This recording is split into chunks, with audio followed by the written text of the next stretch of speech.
Состојбата со надојдениот Вардар во долнополошките села е критична. Поплавени се дел од нивите, а вода има и во некои од дворовите во село Раотинце. Реката е веќе пред излевање. Доколку следните денови продолжат поинтензивни врнежи од дожд, куќите кои што се наоѓаат блиску до Вардар се под закана да бидат поплавени. Мештаните будно ја следат состојбата и велат останува само да се молат на Бога да нема поплавувања.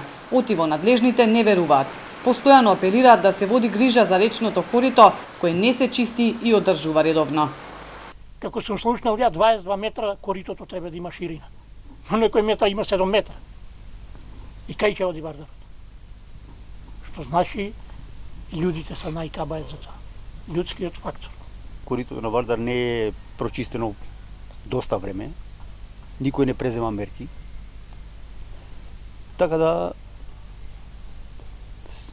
помош од Бога може да очекуваме. Значи институциите са невалидни у некој смисол. До ночес како онади ќе искочите, да, критично е.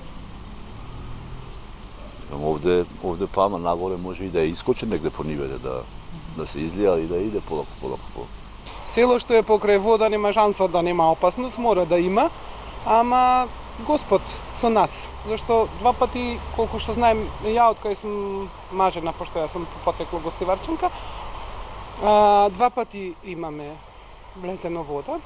Според УХМР, најголем раст на водостојот бележи Вардар токму во општина Егуновце. Селата од овој регион изминативе години неколку пати беа поплавени, штетите големи. Жителите велат дека ноќва ќе дежураат, но се молат да нема дождови, кои ќе бидат пресудни за Вардар целосно да се излее.